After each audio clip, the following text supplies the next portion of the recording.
Hi, I'm Carrie Adkins. I'm a public health nurse here in Sweetwater County. I have been coming into the high schools in Sweetwater School District 1 for the last 5 years or so to teach a couple of the lessons out of your Reducing the Risk curriculum.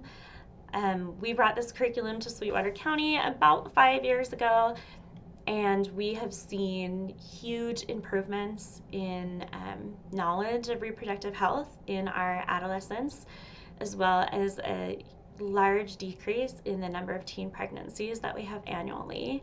So I'm really excited about this curriculum, and I really enjoy sharing this information with you guys. That being said, I really enjoyed teaching it in front of a classroom to 50 to 60 students at once. I am not super comfortable recording myself. This is not my platform. And so I hope that you can kind of bear with me as I adjust to talking to a camera. And also that you will still find relevance in the information that I'm presenting today. This information is relevant. Sometimes it doesn't apply to right now, but it's definitely good information to have throughout your lifetime. What we know is that we teach you how to take care of your heart from the time you're in kindergarten, but we rarely teach you about reproductive health, which is still super important. And so today, my goal is to give you information to give you control over your body and your reproductive health for your lifetime. So at this point in your curriculum, you've learned about delay tactics and refusal skills, also about the importance of really communicating with your partner, making clear what you want so that there's no question when things come up, avoiding those situations that are spur of the moment, but rather having a plan ahead of time before you get into situations that maybe you're not comfortable in or you're not sure how to deal with. We have talked a lot about abstinence and how it is the only form of birth control that is 100% safe, 100% free of side effects, 100% free, and 100% effective at preventing pregnancies and STDs. This is always truth. This will not change. However, at this point in the curriculum, we also bring in information about birth control methods. We know that you guys are all intelligent people who are going to make your own decisions, and we want you to be able to have good information so that if you do decide that you want to be sexually active, you are able to prevent pregnancies and STDs if maybe that's not something that you're planning at this point. So now we are going to shift into discussing birth control methods. The first thing that we do, though, is talk about forms of birth control that do not work. The curriculum really wants us to differentiate that because there are things out there that people have heard, maybe they're myths or rumors, that maybe are effective forms of birth control, and the science just doesn't back up those theories, and so we need to bring attention to those first. The first one that we talk about is the withdrawal method. A lot of people call this the pull-out method. This is when the person with the penis says to their partner, hey, don't worry, I'm going to pull out before I ejaculate, and then there won't be any risk of pregnancy or STDs. And unfortunately, this is not a good form of birth control. Not only is it incredibly difficult to remove yourself from your partner right before orgasm, but we also know that the anatomy of a person with a penis has something called a Cowper's gland, and that is there just to release pre-ejaculate. And that pre-ejaculate is released when a person has an erection, and it is there to rinse out the urethra. So it rinses out the urethra, and anything that was sitting in that urethra now collects on the tip of the penis. We call this pre-ejaculate. And in that small drop of pre-ejaculate, there can be sperm. There can also be bacteria and viruses that can transmit STDs. So the pull-out method is not a good form of birth control. The next one we talk about is douching. Douching is when a person uses something to rinse out their vagina, and it's a contraption that has a bag filled with fluids and a long phallic-shaped wand that is inserted into the vagina, and the person squeezes the fluids and they go up in and kind of like rinse out the vagina. People used to think that maybe if they did this after intercourse, they would just rinse all of the sperm and ejaculate out. But what we know is that actually can push that higher up into the reproductive tract and increase your risk of STIs and or pregnancy. We also know that douching is not a good hygienic practice in general. People used to believe that it was a way to clean out their vagina, but we know that when you change the pH of the vagina, you actually cause infections. The vagina is self-cleansing, and so it doesn't need anybody or anything to clean it. And so douching is not good for anyone, but it definitely is not a good form of birth control. The next thing in your curriculum as a form of birth control that doesn't work is hoping. I kind of find it condescending that they write it as hoping in your book. I do not believe that any of you are sitting around thinking that if you hope hard enough that you won't have complications from having unprotected sex. But I do see this as an attitude. I'll have people come into my clinic who seem surprised that they're pregnant and even say things like, "We didn't think she could get pregnant." And when I ask them why they felt that way, they say, "Well, she didn't get pregnant last month." That is an attitude that somehow the rules don't apply to you. And that just simply isn't how it works. Every single time you have intercourse, you have a risk of pregnancy and STDs, regardless of whether or not you're using protection or birth control. So understanding that there's always a risk, but also understanding that there's a huge risk if you're not using any form of birth control or protection is super important.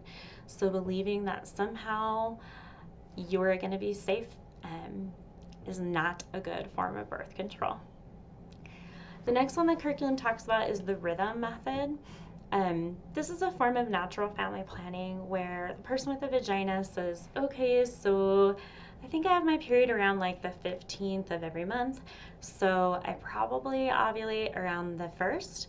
So we just won't have sex between like the 25th and the 5th, and I probably won't get pregnant." This form of birth control is something that I do see people use later in life. However, we know it's not very effective in adolescents because adolescents do not have rhythmic ovulation period cycles like we do as we get older. So when a person ovulates, that's when the ovary releases the egg. When they actually have menses or a period, it's when the uterine lining that's been building up all month realizes that there's no fertilized egg that needs the cushy bed that it's been creating in there, and so it sheds that uterine lining and you have a period.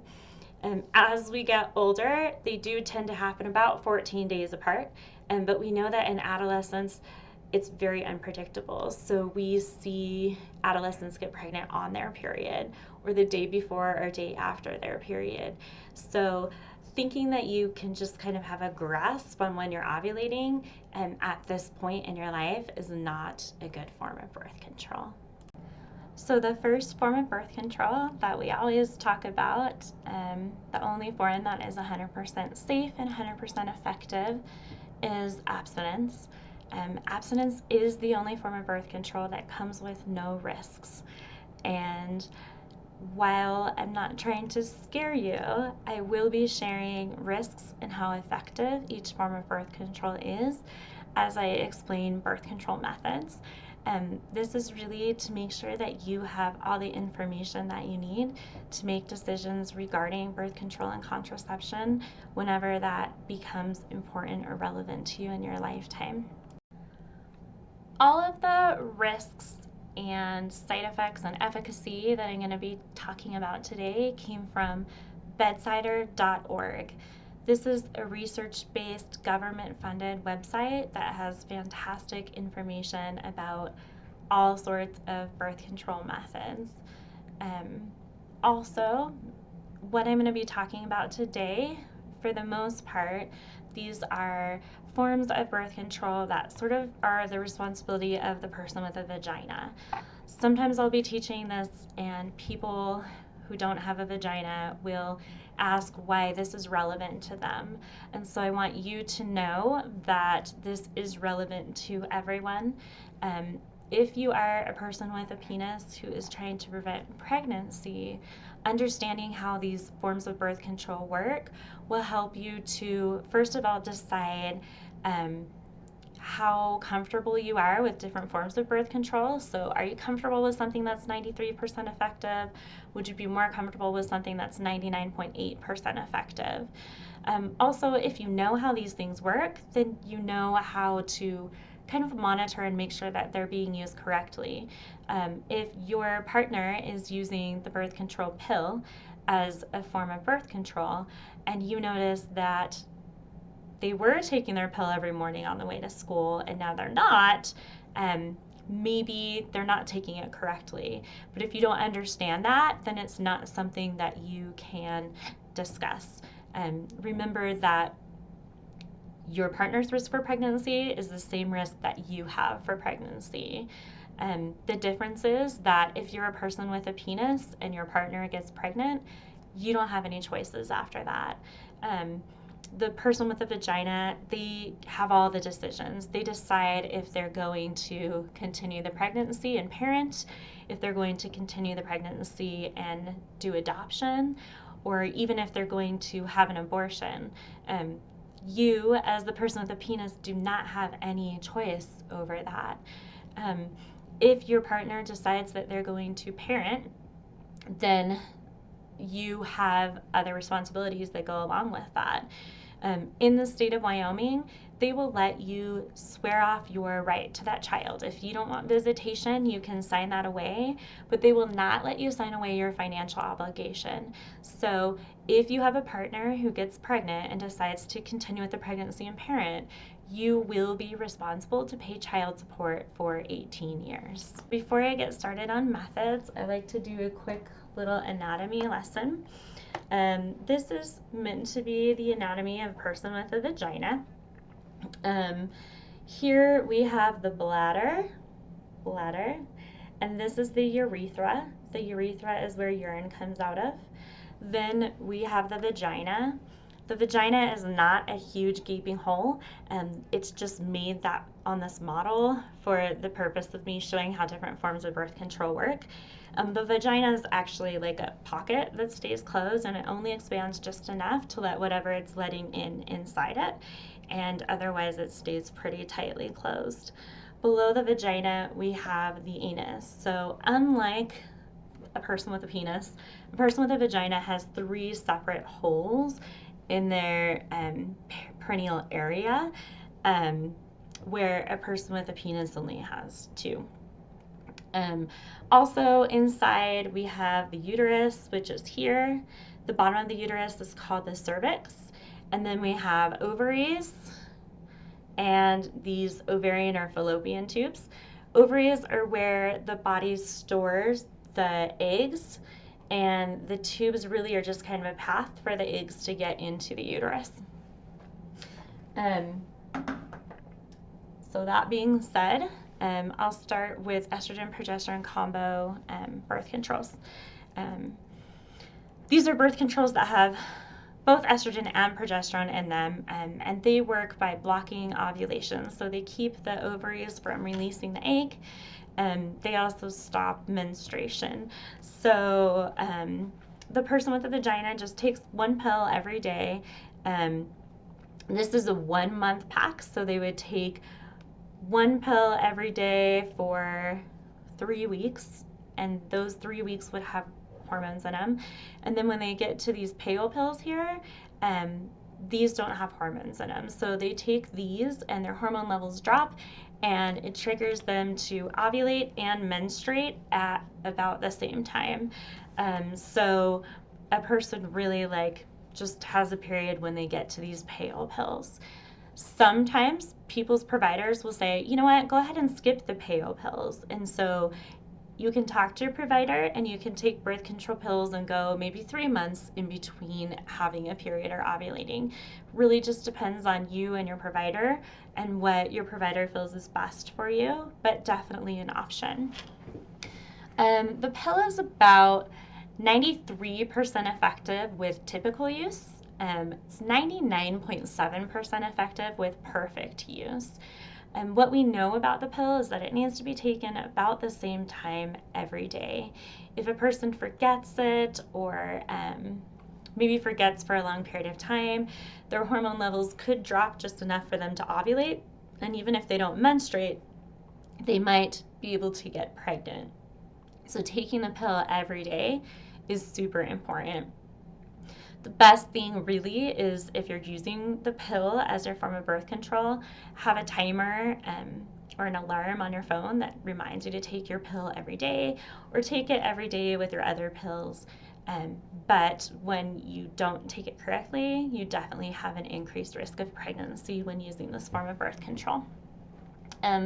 We also know that there are some side effects associated with this. Sometimes people will have bleeding in between periods. This is usually just for the first couple of months, and then it evens out. People complain about like sore breasts, nausea, vomiting. A lot of times, again, those things even out. Things that we see that are good about it is it definitely can decrease how heavy your periods are. It's pretty easy to use. You just have to swallow it. Sometimes people use birth control pills for acne because it can help with acne. Sometimes people use them just because they have irregular periods, so they'll be put on the pill to regulate periods. And so there are a lot of good uses for the birth control pill. And one thing that is important is that people who smoke are at an increased risk of blood clots already, and the birth control pill can also increase your risk of getting blood clots later in life. So we definitely don't recommend that smokers take the birth control pill. That being said, it is a pretty inexpensive form of birth control. It's something that you can get even with or without your parents' consent at a Title X clinic. So family planning, in our city, it's Western Wyoming Reproductive Health. You could get this form of birth control regardless of whether or not you have money and regardless of whether or not you feel comfortable talking to your parent about it. The next estrogen-progesterone combo that I'm going to talk about is the patch. This is just a sticker, really, that goes on the skin of the person with a vagina, and it works the same way that the pill does. So it excretes estrogen and progesterone, except it's absorbed through the skin, and it blocks ovulation and menstruation. A person using the patch would put the patch on their skin wherever their doctor says, maybe their arm or their stomach, and there's enough estrogen and progesterone in there for 1 week. So they wear the same patch for a week, they remove it, put a new patch on, remove it, put another on, and then usually after 3, they would leave it off for 1 week, and they would ovulate and menstruate, and then they would put a new one on. And the patch is the same efficacy as birth control pill, so 93% effective with typical use and 99.7% effective with perfect use. We also see really the same side effects with the patch. Bleeding in between periods to start, breast tenderness, nausea, vomiting, all of those things usually go away. Another problem that we see with the patch is sometimes people's skin is just really sensitive and the adhesive on the patch really irritates their skin.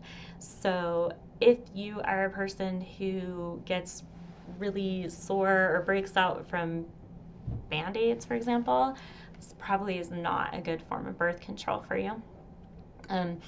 Also, this is something that is not as easy to access as other forms of birth control. This is something that you could go to a Title X clinic and get a prescription for, but you still need to fill it at the pharmacy, and sometimes they're quite expensive at the pharmacy. So that's definitely something to keep in mind. Also, the patch is dose specific. So this patch has 1 week's worth of birth control in it. If you were to put it on and forget what day you changed it and go 9 days, for example, your hormone levels will have dropped before you change it, and you will have a risk of pregnancy during that time. So it is important using this type that you are changing it at the right amount of time. And just like the pill, you could talk to your provider and they might say to not skip for a week, just keep putting a new one on and skip periods. And as long as you've talked to your provider about that and that's something that they feel is best for you, that's certainly an option. The last estrogen progesterone combo that I talk about is the Nuva ring. This is like a jelly ring. It is usually clear and it's not attached to a string, but this ring has estrogen and progesterone in it, and it's actually inserted into the vagina. So the person who's using it will just fold it and put it up in there, and it will stay in there for 3 weeks. The heat of the body activates the ring to start releasing the estrogen and progesterone, and then they work the same way as they do in the pill and the patch. It blocks ovulation and menstruation. So generally, it's just left in the vagina for 3 weeks. Some people say that it's uncomfortable during intercourse. If that's the case, it can be removed.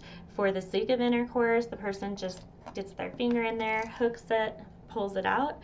But it's important that it's put back in within 4 hours so that the hormone levels don't drop too much, because we don't want you to ovulate in the process. The other thing about this form of birth control is, just like the patch, it's dose specific. So there are 3 weeks of hormones in here.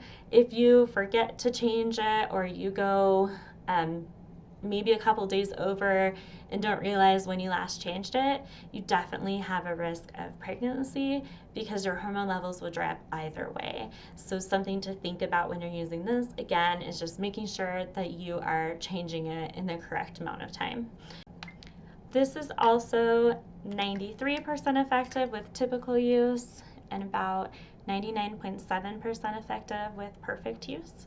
And we see the same side effects that we do with the pill and the patch, with regards to bleeding in between periods, nausea, vomiting, things like that.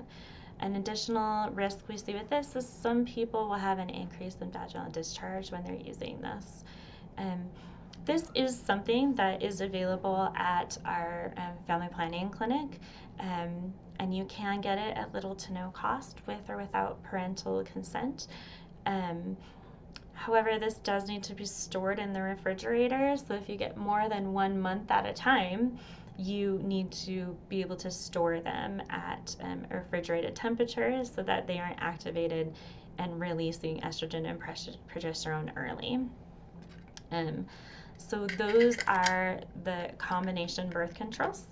And so now we're going to move on to birth controls that are progesterone only. The first progesterone only form of birth control that I'm going to talk about is the Depo-Provera shot. This is a shot that the person with a vagina gets once every 12 weeks, and it works by blocking ovulation. This form of birth control is quite effective. It's 96% effective with typical use and 99.8% effective with perfect use. There's really less risk of human error with this birth control, which is why I think it has higher typical use numbers than the pill or the patch. It's really like a once every 3 month maintenance rather than daily or weekly. and that does seem to help it be more effective for people. What we know about the shot is that some people will have bleeding maybe every day for months when they first get on this shot. So vaginal bleeding, spotting that comes and goes. They say up to 6 to 12 months. That number isn't common for everyone, but it can happen. So it's important that you know that that's a side effect, a possible side effect of this. Another thing that we hear people say is that it makes you fat. And the shot itself does not make you fat. It does not like change your cellular structure to make you hang on to calories or anything like that. However, some people will have an increase in appetite, and with that, if they have an increase in appetite and they increase their caloric intake without increasing the amount that they're expending, we can see some people will gain weight on this form of birth control. This is not something that happens to everyone, but again, it is a possibility. A couple of things that are really great about this shot. The shot is very private. So sometimes I'll have clients who just don't want anyone to know that they're on birth control. Or maybe I'll have an adolescent who really feels like they absolutely cannot talk to a parent or guardian, and they don't want their parent or guardian to know that they are using a form of birth control. So the shot is something that is evidence-free. You don't have like a box that you're taking home and throwing away. There aren't like pills that you're supposed to be trying to remember while you're trying to hide them. And so that makes the shot great for people like that. Also, the shot is 3 months of birth control. So sometimes I have people who they don't know what they want to do. They think they want to do something long term, but they're not sure. And so they use the shot just for now to buy time while they're trying to figure out what the long time plan really is for them. This is something that you can get at the family planning clinic for little to no cost, with or without parental consent. And so that's definitely an option, even when you're not exactly sure what you want to do. The next couple of birth controls that I want to talk about that are progesterone only are considered long-acting reversible contraception. We call them LARC. It's just an acronym. And these are forms of birth control that are inserted into the body and can be in the body for extended periods of time and are very effective at preventing pregnancy. The first long-acting reversible contraception that I'm going to talk about is the Implanon. So this is like a flexible tube. It's about the size of a matchstick. It's pretty small. And this is put into the arm of the person with a vagina, just right here. And the person goes to their provider. The provider sterilizes it and numbs it, and then they use kind of what looks like a piercing gun to pierce the skin and put this into the arm. This can be in the arm for up to 4 years, and it excretes progesterone, and it is the most effective form of birth control available. So it's greater than 99.9% effective with perfect use and greater than 99.9% effective with typical use. This is something that once it's in there, it's in there. When you want it removed, you go back to your provider. They do the same thing, sterilize and numb, and then they just make a little cut and they pull it out. Side effects that we see with this, sometimes just like with the shot, people will have bleeding, vaginal bleeding daily for 6 to 12 months. Again, that doesn't happen to everyone, but it is a possibility. And something that's really important to know. I see a lot of individuals who weren't told that beforehand who get this form of birth control, and they are so frustrated that they're bleeding that they don't keep it in. And so, although this is the most effective form of birth control on the market, if you're not going to use it, then it's not effective at all. So making sure that you understand that before you get it in is super important. Other side effects that we see with this, really very occasionally we see like changes in appetite, ovarian cysts, depression, nausea, nervousness. Certainly there can be some pain when it's inserted. But for the most part, the big one that we see is that bleeding for 6 to 12 months before your body finally regulates. Most of the time, once your body regulates, people will have much lighter periods. Sometimes they have no periods at all. And just because it can be in for 4 years doesn't mean that it has to be. So sometimes people will get this type of birth control because it's really effective and they just had a baby and they want to wait 3 years between kids. So they'll get the implant after their baby's born, and then they'll wait like 2 years and a couple months, have it removed, and then try to get pregnant again. So definitely you can put it in for 4 years, go back in and have that one removed and a new one put in the same day. But if you just want to choose it for a couple of years, that's also an option. So the next form of long-acting reversible contraception that I like to talk about are IUDs, or intrauterine devices. This is a device that's actually inserted up into the uterus by your provider, and these are very effective in preventing pregnancy. With perfect and typical use, they're 99.6 to 99.9% effective at preventing pregnancy, and they can be really helpful for other things as well. So the way that the IUD is inserted is it's in a insertion device like this. I just put the IUD in here.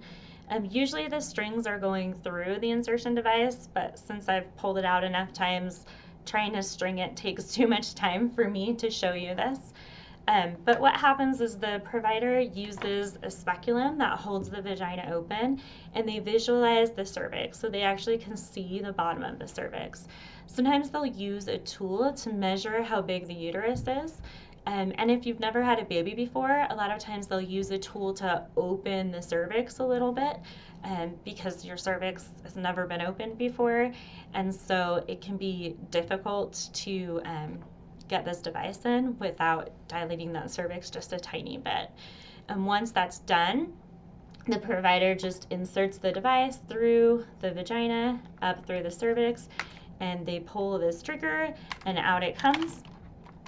And the IUD just sits up here in the uterus. And it can be in there, depending on the type of IUD, for up to 10 years. Also, the strings hang out of the cervix, and those are just there so that when you want it removed, your provider can put that speculum in, visualize the strings, and just put a clamp on it and pull it out. Getting an IUD is quite uncomfortable the first time that you do it, but it's uncomfortable for like 35 seconds. Definitely worth it for 5 years of birth control for a hormonal one. We also have non-hormonal ones. This one's called a Paragard. This one is bigger than the other, and the Paragard can cause people to have heavier, more painful periods, so it's not recommended for people who have heavy periods anyway. Also, a lot of providers don't recommend using this in a person who's never had a baby before, just because it's larger and the uterus hasn't quite stretched before it's had a baby. The hormonal ones have cute names like Kylena, Liletta, Skyla, Marina, and these are good for up to 5 years.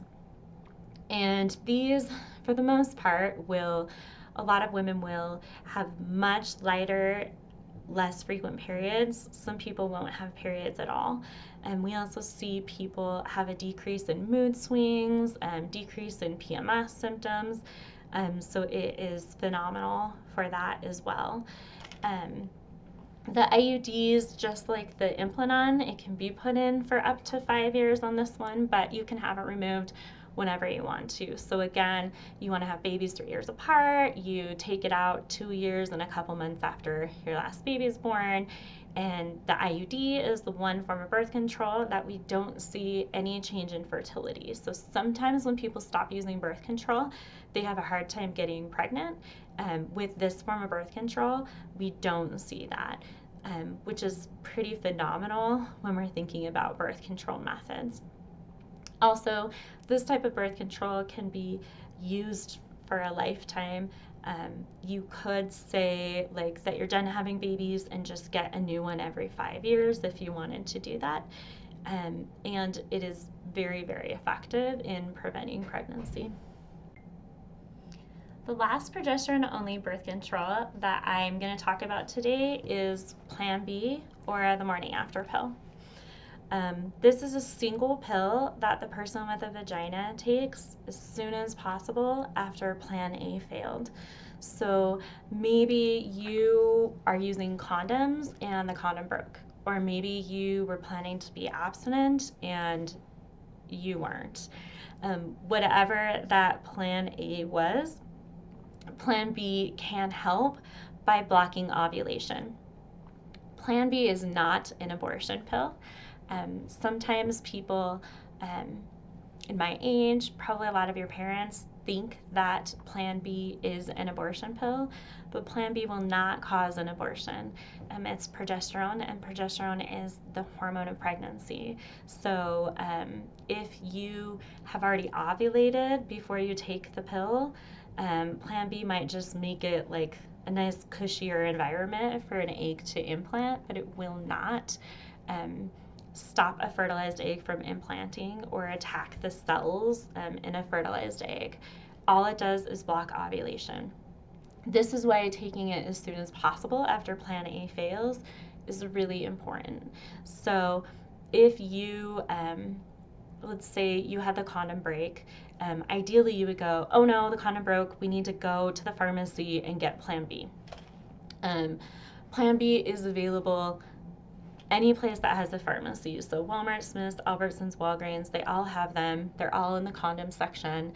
They're not locked behind like with the pharmacist. They're accessible, but they're quite expensive in the stores. So the cheapest one is probably around $40 at Walmart, which can be a barrier for people to be able to get the pill.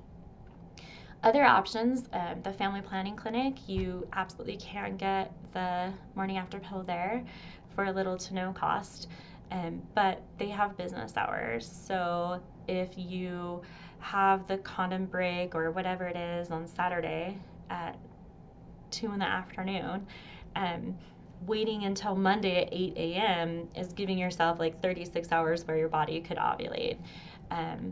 So ideally, you would get something sooner. However, waiting till Monday is acceptable. And they say that you can take it up to 7 days after Plan A fails. And they say that because sperm can live in the vagina for up to 7 days. So if you haven't ovulated, and maybe you take it 3 or 4 days later and you haven't ovulated, it will still block ovulation and it can prevent pregnancy that way.